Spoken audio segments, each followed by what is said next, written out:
Boa noite, eu sou o Fantasmão e você acaba de entrar em território assombrado. As histórias que você vai ouvir a seguir foram vividas por pessoas reais, em diferentes cantos do Brasil. Se você aprecia esse tipo de conteúdo, curta esse vídeo, se inscreva no canal e ative o sininho. Agora, apague as luzes e prepare-se para mergulhar em pesadelos alheios.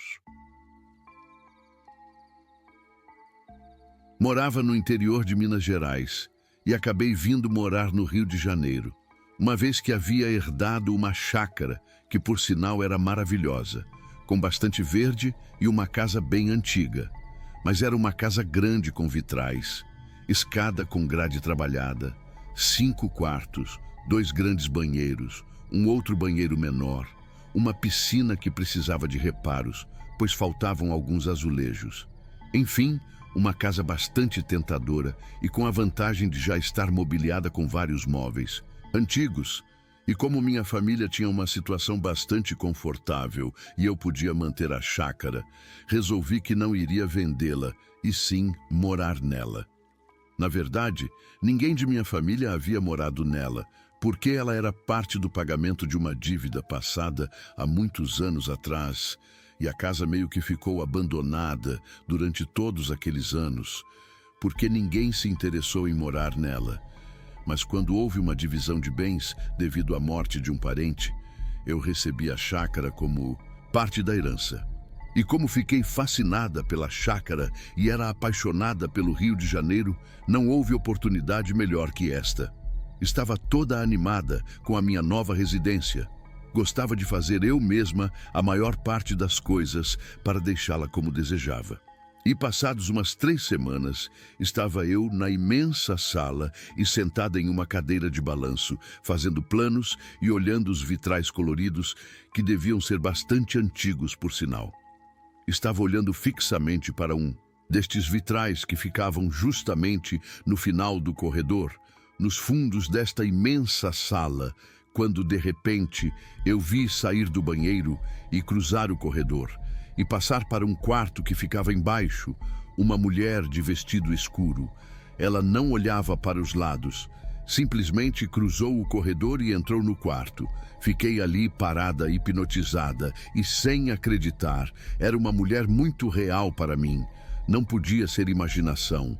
Tanto que, passado o primeiro susto, acendi as outras luzes e fui caminhando devagarzinho em direção ao quarto que ela entrou, mas só me deparei com a mobília antiga e um grande e imenso armário com um espelho oval maravilhoso, mas não havia nenhum sinal da mulher. Sabia que não era ilusão de ótica aquilo, tinha certeza do que tinha visto.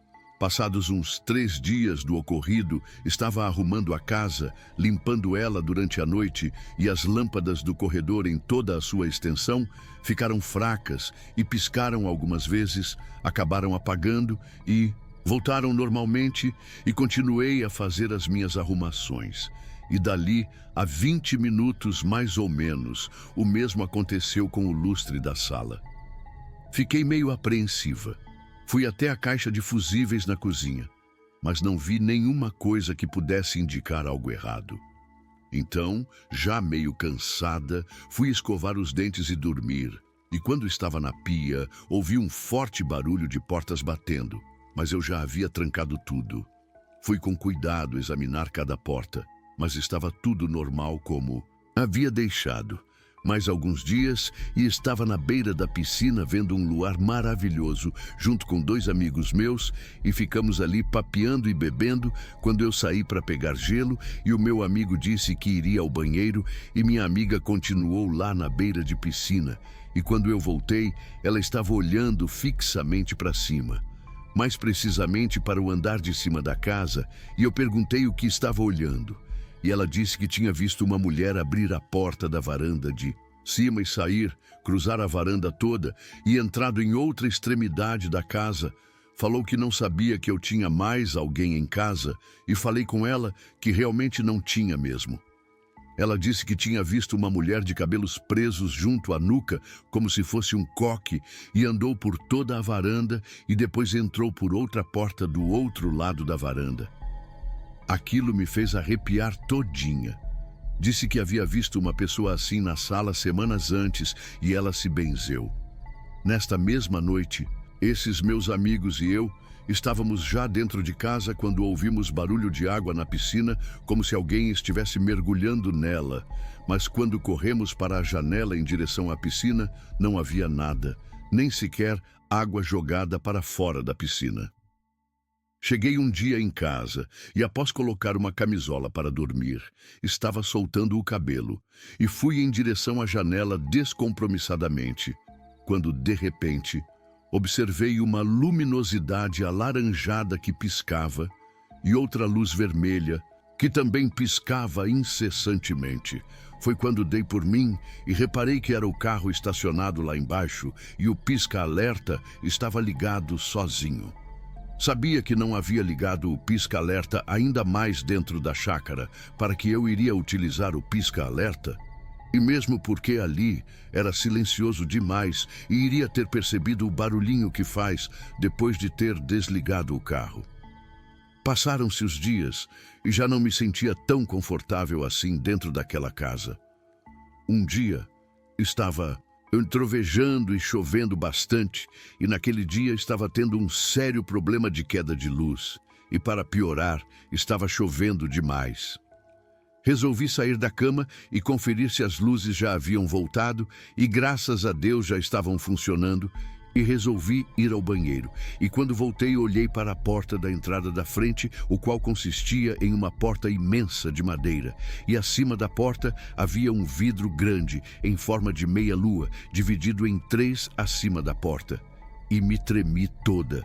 Havia uma pessoa, um rosto colado no vidro, olhando para dentro. Mas não parecia totalmente humano, porque os olhos pareciam quase saltar das órbitas. Eram quase 2 bolas brancas bastante arregaladas, olhando para dentro da casa, fazendo com que eu soltasse um grito e corresse para longe, e ao olhar de novo, não havia mais nada ali.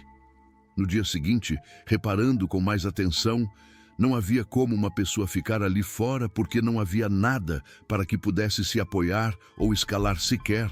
Mesmo que conseguisse subir com o pé pela maçaneta, não tinha onde segurar as mãos ou se prender, e além do mais, não teria altura para chegar ao vidro. Era bem alto a distância entre a maçaneta e o vidro, para que pudesse olhar para dentro. Eu tinha certeza de ter visto algo. Era um rosto, mas os olhos eram imensamente grandes e brancos, quase saltando do globo ocular, horripilante mesmo. Ficava cada dia mais assustada e angustiada, mas como não era diariamente os fatos esquisitos, acabava me dando tempo para me refazer dos sustos e continuar em frente.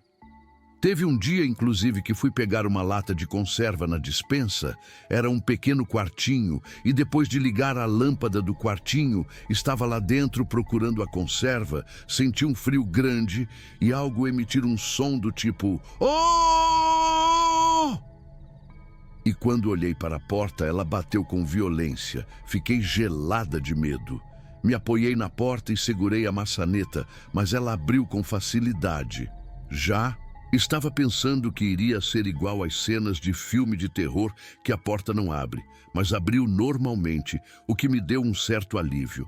Um dia havia chegado de uma festa e já era de madrugada, e quando subia as escadas, de repente, eu não enxerguei nada. Tudo ficou escuro, como se tivesse ficado cega. Fiquei desnorteada e, ao virar para trás, o pé resvalou nos degraus abaixo e simplesmente rolei a escada. Acabei parando lá embaixo e batendo com a nuca no ferro da grade lateral, mas não perdi os sentidos. Fiquei só parada, sem entender muito o que havia acontecido. Estava enxergando normalmente. Ouvi neste momento barulho de portas batendo por toda a casa. E quando me recompus, comecei a subir as escadas e estava ainda me limpando quando arrisquei um olhar para cima e vi uma mulher gorducha cruzar parte do 2º andar até sumir, pois de onde estava não conseguia ver direito. Fiquei apavorada. Comecei a ter dificuldades para dormir e rolava na cama para conseguir pegar no sono. Estava ficando em frangalhos. Estava pensando justamente nisso quando já havia entrado na chácara com o carro e estava passando por uma pequena estradinha, rente a uma ribanceira já dentro da chácara para chegar na garagem, quando o pneu da frente do carro saiu da estradinha e me apavorei, fazendo um movimento brusco com o volante e acabei por derrapar e mergulhei na ribanceira e o carro caiu de uma altura de cerca de 5 metros, deslizando no barro e capim e parando lá embaixo, quando bateu com toda a força em um pequeno morro de barro no final da ribanceira. Eu estava sem cinto de segurança e acabei arrebentando o vidro com a cabeça, e como o carro ficou bastante inclinado, saí pelo para-brisas. Por incrível que pareça, sofri apenas arranhões superficiais e um imenso galo e um pequeno corte na cabeça.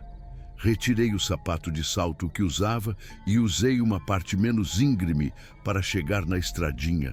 E andei o resto do caminho e depois subi alguns degraus para chegar na lateral da casa. Tomei um banho, pois estava com barro e toda suja de terra. Enquanto estava colocando álcool nos arranhões, eu ouvi nitidamente o barulho de passos no andar de cima, quase que correndo, e o barulho de uma voz "Oh!". Dali a um tempo, o barulho de alguma coisa mergulhando na piscina. Dormi no sofá da sala e acordei, já eram umas 11 horas da manhã. Estava me sentindo toda dolorida e o corpo todo doía. Fiz um café bem forte e resolvi trocar de roupa e sair dali para espairecer. E quando cheguei no quarto, vi minha colcha toda rasgada, como se garras tivessem rasgado ela todinha. Estava incrédula. Minha penteadeira também tinha um vidro de perfume quebrado, e o outro estava espatifado do outro lado do quarto, como se tivesse sido arremessado na parede com toda a força. Tinha a marca do perfume espirrado e escorrido na parede. Tratei de limpar aquela bagunça e saí dali. Chamei o reboque do seguro e fui para a casa de amigos, que acabaram me aconselhando a ir no hospital ver se não havia quebrado nada. Depois resolvi aproveitar e visitar a minha faxineira e descobrir por que ela não apareceu mais na minha casa, pois estava intrigada e achando que ela podia me adiantar alguma coisa ou descobrir algo. Ela morava a alguns quilômetros e peguei um táxi ali perto e rumei para lá. Ela me disse que estava trabalhando para outras patroas e não tinha mais tempo para me atender. Então eu perguntei a ela que tudo bem, mas se eu poderia fazer algumas perguntas para ela.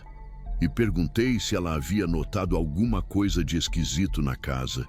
E ela, sem me encarar, disse que na última vez que esteve na chácara, estava enrolando a mangueira de água do jardim, quando começou a ouvir um barulho como de alguém amolando faca na cozinha. E quando meteu a cara pela janela, viu uma mulher amolando uma faca e rindo baixinho freneticamente com os olhos fixos na faca. Ela foi até o quartinho e catou suas coisas e saiu fora o mais rápido possível dali.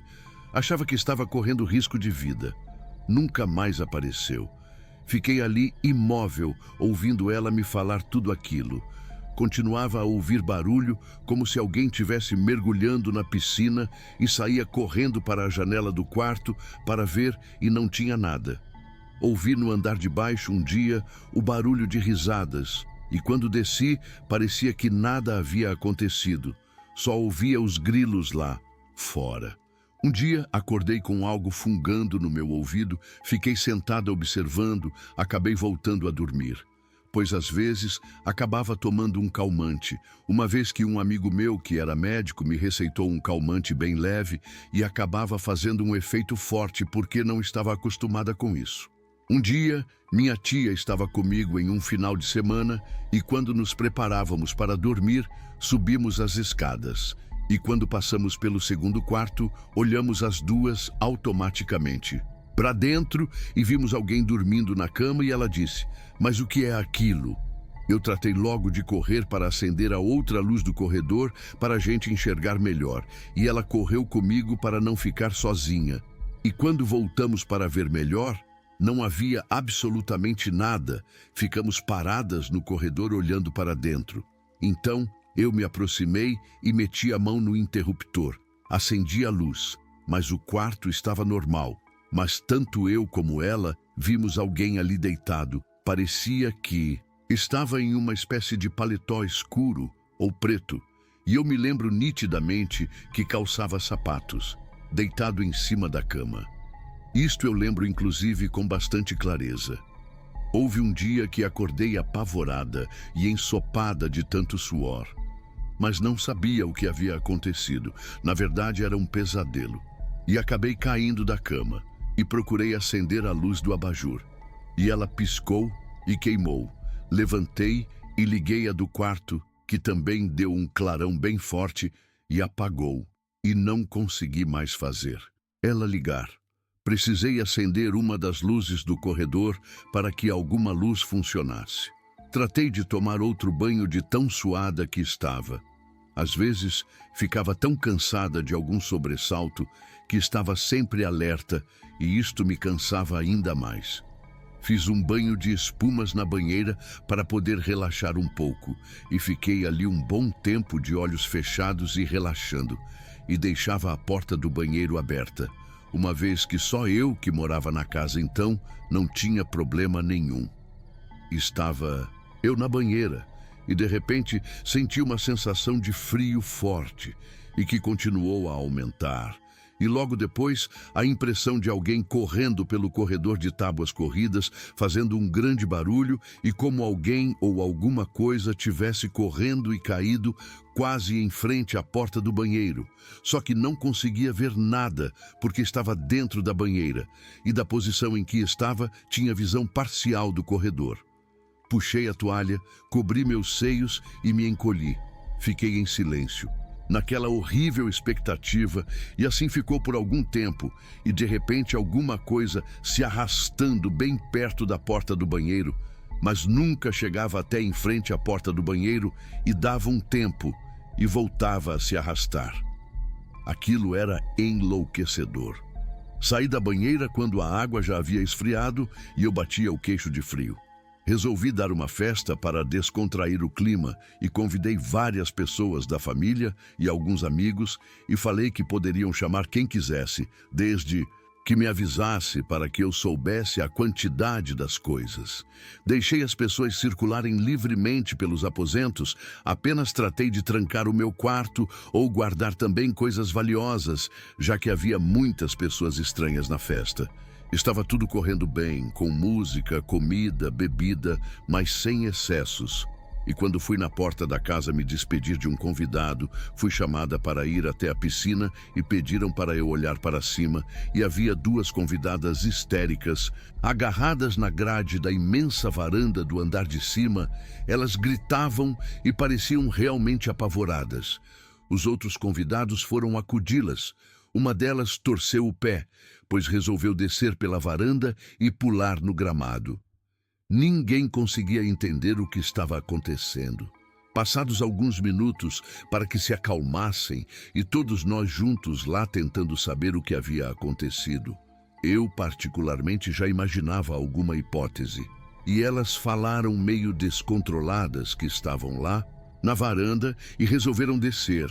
Então, ao voltarem pelo corredor, ouviram umas passadas fortes em direção a elas e algo berrando no ouvido delas, sem que tivesse mais alguém ali, e aquilo continuou berrando no ouvido, mesmo elas tendo voltado correndo. Foi o suficiente para que ambas fizessem o trajeto inverso e voltassem correndo pelo resto do corredor e entrassem para a varanda novamente e fossem até o final da varanda e ficarem encolhidas, pedindo socorro para os demais convidados lá embaixo. Como não queria ficar à base de calmantes constantemente, acabei me mudando para uma pequena casa perto de uma prima minha, e isto já faz alguns anos, e não recordo com muito ânimo aquele período, uma vez que foi bastante estressante. Soube que houve um assassinato na casa depois que me mudei de lá. Isso aconteceu no ano passado, mas parece que foi ontem. É estranho como certas coisas grudam na nossa memória de um jeito diferente, como uma marca invisível, queimando por dentro. Eu tinha 15 anos quando aconteceu. Hoje estou com 16, e ainda não conseguia entender o que foi aquilo. Naquela semana, eu tinha feito uma viagem longa. Saí de Campos do Jordão, onde moro, e fui até Maringá, no Paraná. Foram horas de estrada, curvas, cansaço, paradas em postos vazios de madrugada. Quando cheguei de volta em casa, o corpo estava moído. Sabe aquele tipo de cansaço que parece que entra até nos ossos? Tudo o que eu queria era um banho quente e uma cama. Nem fui para o meu quarto. Fui direto para o quarto dos meus pais. É um cômodo pequeno, bem apertado, cerca de 3 por 5 metros e meio. Uma cama de casal ocupa o centro. Tem uma penteadeira antiga perto da janela, um armário enorme na parede esquerda e o interruptor fica ali do lado da porta. Um espaço familiar, simples, um lugar que eu conheço de olhos fechados. Tomei banho, deitei e apaguei. Foi um sono profundo, pesado, como se eu tivesse sido arrancado da realidade por algumas horas. Mas em algum momento, eu acordei. E a primeira coisa que percebi foi a escuridão. Não era uma escuridão normal. Era opressiva, pesada. Uma escuridão que parecia ter densidade, como se eu estivesse dentro de uma substância viva, densa, fria. Levantei devagar, meio desorientado. O quarto estava completamente diferente. Ou melhor, irreconhecível. Não, havia um único fio de luz vindo da janela. Nenhuma sombra, nenhum som. Era como se o mundo inteiro tivesse desaparecido. Estiquei a mão, tentando alcançar o interruptor. Nada. Passei a mão pela parede, como faço sempre, buscando aquele clique familiar. Mas era só parede lisa, nada, nenhum sinal de botão, de textura, de mudança. O coração começou a bater mais forte. Achei que estava apenas desorientado, talvez dormindo ainda. Fui andando devagar pela parede, tentando achar a porta. Não achei. E aquilo me acertou como um soco no estômago. A porta não estava mais lá. Não tinha fresta, não tinha maçaneta. Só parede. A parede estava onde a porta deveria estar. Fui para o outro lado, tateando, tentando encontrar o armário. Um móvel enorme que toma uma parede inteira. Mas minha mão não encostava em nada. Nem madeira, nem metal, nem nada. Era como se todas as coisas tivessem sido apagadas. Só existia eu. E 4 paredes lisas. 4 paredes e uma escuridão que parecia me engolir aos poucos. Comecei a gritar. Chamei por meus pais. Eles estavam na sala. Só uma parede separava o quarto da sala. Mas nada. Nenhuma resposta. Minha voz parecia morrer ali dentro, como se fosse sugada por algo invisível. Não tinha eco. Não tinha retorno. Era como se eu não existisse mais no mesmo plano que eles. Comecei a bater nas paredes, andar em círculos, sentir o chão, o teto, mas tudo era igual. Sem textura, sem fresta, sem saída. Foi quando comecei a me desesperar de verdade. Eu estava preso, dentro de um quarto que parecia ser o mesmo, mas ao mesmo tempo não era mais. Não sei exatamente quanto tempo se passou ali dentro, talvez minutos, talvez horas, mas a sensação era de que eu estava há dias naquele lugar, sem luz, sem saída. Comecei a pensar que eu estava morto, ou pior, que tinha entrado em algum tipo de buraco no tempo. O quarto tinha se transformado em uma prisão viva, consciente. Parecia que algo me observava. Eu sentia olhos no escuro. Não era apenas vazio, era um vazio que me sentia. Foi então que uma lembrança me atravessou. Meu pai, anos atrás, me contou uma história estranha. Ele estava caçando na mata, numa região de Carafás, que são umas árvores rasteiras daqui da região. E, de repente, percebeu que não sabia mais onde estava. A trilha desapareceu. Ele andou por horas, e tudo o que via eram os carafás, como se estivesse girando no mesmo ponto. Até que ele cansou. Sentou, comeu uma maçã, respirou fundo, e quando se levantou, a trilha estava ali de novo, como se nunca tivesse sumido. Na época, achei que era só uma confusão de memória, Mas ali, naquela escuridão, aquela história fez mais sentido do que tudo. Decidi parar. Parei de andar, fechei os olhos, respirei fundo, mesmo com o coração explodindo no peito. Fiquei imóvel. Aos poucos, tentei voltar para a cama, mas o caminho parecia muito mais longo. Era como se o espaço tivesse se expandido. Eu andava e não encontrava a cama, até que finalmente meus joelhos tocaram algo macio. Me joguei ali. Me encolhi, fiquei deitado em silêncio, tentando me manter calmo, pensando na história do meu pai, pensando se talvez fosse a única maneira de sair daquele lugar. Depois de um tempo, não sei quanto, me levantei devagar. Estiquei a mão, sentindo o ar ainda denso. E então, encontrei o interruptor. O clique foi como um trovão no silêncio. A luz acendeu. E tudo estava lá. A cama, o armário, a penteadeira, a porta. Exatamente onde sempre estiveram, como se nada tivesse acontecido. Mas eu sabia que não era imaginação. Eu vivi aquilo. Eu senti. Meu corpo estava suado. Meu rosto ardendo dos tapas. Fui até a sala, trêmulo, e contei tudo para os meus pais. Minha mãe, com o rosto pálido, me olhou e disse: "Isso já aconteceu comigo, nesse mesmo quarto. Desde aquele dia, eu nunca mais entrei naquele quarto da mesma forma. Não é só medo, é outra coisa. É como se aquele espaço não pertencesse totalmente a esse mundo.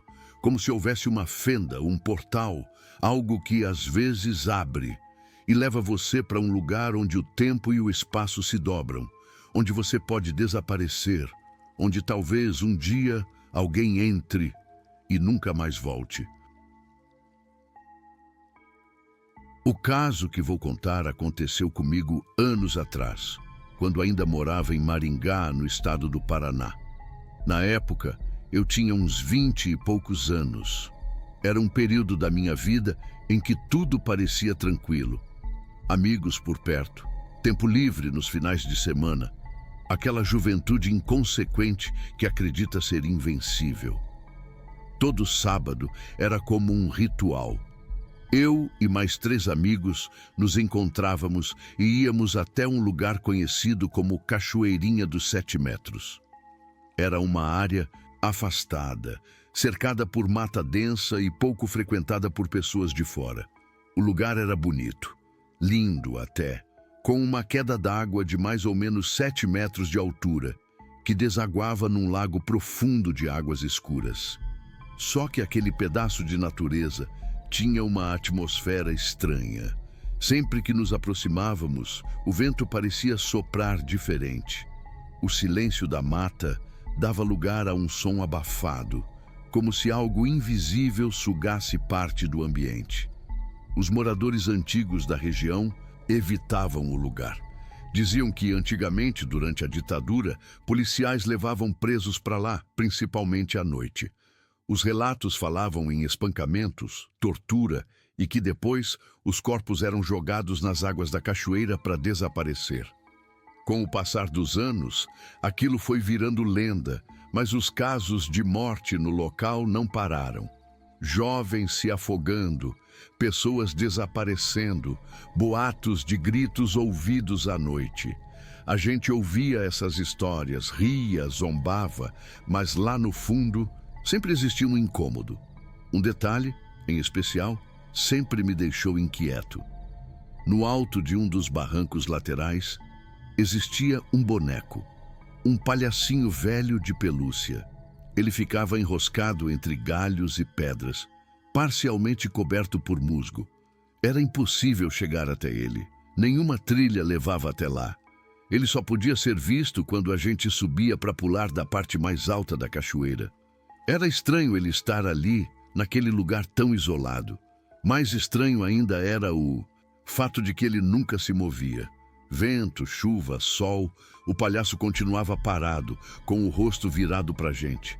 Sempre com aquele sorriso torto, desbotado e úmido. A gente começou a brincar dizendo que era o guardião da cachoeira. Outros diziam que ele estava ali para avisar, que quem olhasse demais para ele acabaria se arrependendo. Num desses sábados, fomos ao local como de costume. Estava um calor absurdo. A água parecia nos chamar. Éramos 4. Eu, o Eduardo, o Léo e o Tavinho. Nadamos por um tempo. Depois subimos até o topo para saltar do ponto mais alto. A vista lá de cima era absurda. Mas naquele dia, o clima estava estranho. Silencioso demais. Lembro que até os pássaros pareciam ter sumido. Um por um fomos saltando. Eu fui o terceiro. Quando emergi da água, notei que só estávamos em 3. O Eduardo não havia subido à superfície. Achei que ele estivesse brincando de nos assustar. Até que o Léo gritou: "Ali! O braço dele!" Eu não pensei. Mergulhei direto. Lá embaixo encontrei o corpo do Eduardo inerte, afundando como se estivesse sendo puxado. Seus olhos estavam abertos, congelados de pavor. Agarrei-o e lutei contra o peso da água. Quando emergi, ele já estava engasgando, cuspindo água. Os outros 2 vieram ajudar. E foi nesse momento que Eduardo segurou meu braço com força e disse uma coisa que me gelou até o osso. O palhaço. Ele riu para mim. Ele mexeu a boca. Ele estava vivo. A voz dele tremia. O rosto pálido. Ele não estava brincando. Aquilo não era um susto, era pânico genuíno. Por algum motivo que nem eu sei explicar, eu quis ir lá em cima de novo, dar uma olhada. Talvez parte de mim quisesse provar que era só imaginação, que não tinha nada demais com aquele boneco velho. Subi sozinho, e assim que cheguei no alto, olhei na direção onde o palhaço costumava ficar. Ele não estava mais lá. Por alguns segundos, fiquei imóvel. E então, senti. Algo me empurrou. Não foi tropeço, não foi desequilíbrio. Foi um empurrão frio, violento, consciente. Meu corpo foi lançado de cima para baixo. A queda me paralisou. Caí na parte mais funda. A pancada me fez perder a orientação. A água se fechou sobre mim, me envolvendo como uma prisão líquida. Eu lutava para subir, mas sentia como se mãos invisíveis me segurassem pelas pernas. O tempo esticava e o ar não vinha. Quando finalmente consegui emergir, meus amigos já corriam até mim. Não disse nada, não ali. Naquela noite, Eduardo teve febre, delirava, repetia frases desconexas, falava em risadas, em olhos que o observavam sob a água. Disse que via o palhaço dentro da água, abrindo a boca, mostrando dentes pontiagudos. Acordava gritando. Dizia que ele vinha buscá-lo à noite. Passaram-se 15 dias e foi quando aconteceu o que selou tudo. 2 vizinhos nossos, irmãos, foram até a cachoeira numa tarde de domingo. Horas depois, os corpos deles foram encontrados boiando. Segundo a polícia, um pulou de cima e caiu sobre o outro que estava nadando. Ambos teriam desmaiado com o impacto e se afogado. Mas quem os conhecia sabia que isso não fazia sentido algum. Eles conheciam aquele lugar como a palma da mão. Eram experientes, cuidadosos. Jamais teriam cometido um erro tão infantil. O boato se espalhou. Gente dizendo que os 2 foram vistos discutindo antes do salto. Outros juravam que ouviram uma voz infantil vindo da mata. Uma senhora que morava a poucos quilômetros dali disse que naquela noite viu algo parado na beira da estrada, perto da cachoeira. Um boneco encharcado, com um sorriso rasgado e olhos esbranquiçados, parado no meio da chuva. Depois disso, ninguém mais teve coragem de voltar lá. A trilha se fechou, a mata cresceu. O local virou silêncio. Anos se passaram. Hoje moro em Madrid, bem longe daquele lugar, mas às vezes, quando fecho os olhos, eu ouço o som da água caindo e por trás dela uma risada abafada, infantil, cínica. Eduardo nunca mais foi o mesmo, se afastou de todo mundo, sumiu das redes, dos encontros. Eu tento esquecer, mas tem noites em que acordo com o som de água gotejando perto da cama. Já verifiquei encanamentos, ar-condicionado, tudo, nada explica. E na semana passada, juro por tudo, encontrei uma coisa no canto do meu armário, encharcada. Um palhacinho velho de pelúcia. Mesmo, sorriso torto, Mesmo o olhar morto, ele estava olhando para mim. Durante umas férias de verão, minha família decidiu passar alguns dias em uma casa de veraneio na praia de Itapuama, no Cabo de Santo Agostinho, em Pernambuco. Era uma casa simples, mas espaçosa, próxima ao mar, com janelas grandes que deixavam a brisa entrar e redes estendidas na varanda. O lugar tinha tudo para ser um refúgio de paz. Estávamos longe da cidade, sem sinal de celular, sem barulho de trânsito, apenas o som constante do mar ao fundo e o farfalhar das palhas dos coqueiros. Estavam comigo meus pais, meus tios, 3 primos e minha avó. Ao todo, umas 10 pessoas na casa. O plano era simples: aproveitar o mar durante o dia, preparar refeições caseiras juntos, contar histórias à noite. Itapuama era linda, mas havia algo naquela região que me causava uma estranha inquietação desde o primeiro dia. As noites ali eram diferentes, mais silenciosas do que deveriam, e a casa parecia ainda mais isolada quando o sol se punha. Lembro que, na segunda noite, ouvi passos do lado de fora, perto da varanda. Achei que fosse algum animal ou um dos meus primos, mas quando fui olhar, não havia ninguém. Deixei passar. Na quarta noite, um incidente mudou tudo. Meu tio, o mais brincalhão da família, escorregou na escada que levava ao quintal dos fundos. Foi uma queda feia. Ele bateu com a perna num degrau de concreto e abriu um corte profundo. O sangue escorria com força e ele estava pálido, trincando os dentes de dor. Era evidente que precisávamos de um hospital, e rápido. Pegamos o carro e seguimos para Recife, que ficava a cerca de 1 hora dali. Eu fui dirigindo. Meus pais vieram comigo, junto com meu primo Kaique, que ajudava a manter meu tio consciente no banco de trás. A estrada que ligava Itapuama ao Recife à noite era assustadoramente deserta. Não havia postes em muitos trechos, e o céu estava completamente coberto. Nenhuma estrela, nenhuma lua. O farol do carro parecia pouco para cortar a escuridão espessa daquelas matas laterais. Seguíamos devagar, tensos, em silêncio, até que começamos a conversar para aliviar o clima.